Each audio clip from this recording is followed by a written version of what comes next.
Hi there, Bob Quinlan again from Mortgage Alliance Prince George with some more ideas on the current trends of mortgage financing and what may affect the amount of mortgage you may be able to afford and the purchase price that you may be able to afford in a home. We have been seeing over the last while that the market has been affected by what's happening in Europe. And last week there was some good news that the lending nations will have lots of funds available for the borrowing nations, and concern over that should be good for a little while. The roller coaster continues, excuse me, and this is a better change for the markets. However, one of the things that is affecting us mostly here is what the economists have been referred to as rate sensitivity of markets. In the 1979 increase in inflation, when the markets were taking off and rates went with them, finally we saw 80, 81 where rates were up 18, 19, 21%, and people couldn't afford the payments to renew the mortgages or buy the prices that were available to them because of the interest rates and the payments. So therefore, yes, the market was very interest rate sensitive, property values dropped, and the market crashed in the early 80s until we came into the 1990s. We were in a level market.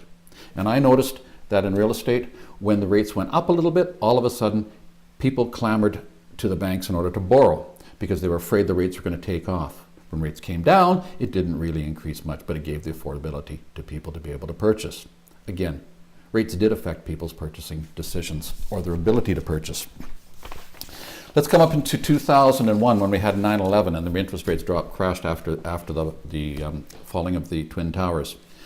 Interest rates continued to drop and the market took off.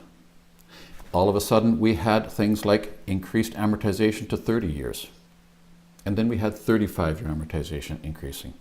And then we had 100% financing. And then we had 40-year amortization with 100% financing. These all occurred through 2004, 2005, 2006. People thought their economies were going because they were just really successful. What had happened is that more people had more money available to them to purchase a home. And when that happens, now all of a sudden the sellers can sell for high prices because they've got more buyers. Since the crash in 2008 with the subprime mortgage market in the United States, now the lenders have been forced to reduce their amortizations. We've gone back to 95% financing, and then we were down to 35-year amortization, then to 30-year amortization. And now we've gone to 25-year amortization. And how this affects people's borrowing power is that yesterday, if you had the ability to be able to borrow $300,000 at 30-year amortization, now today at 25-year amortization, you can only borrow $269,000, a 10% drop in purchasing power. You can pay your mortgage off faster, which is wonderful, but you still have the less amount that you can borrow. So, will this affect the market out there? I believe it will, because I saw it affect it in both ways. Most importantly, when we increased the amortization, and I believe now that sellers will be faced with the fact that more or less buyers will be able to afford their properties.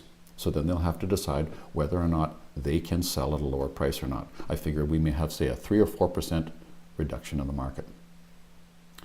That is going to happen until probably into the late summer, early fall, when interest rates should stay stable and the 25-year amortization should take over.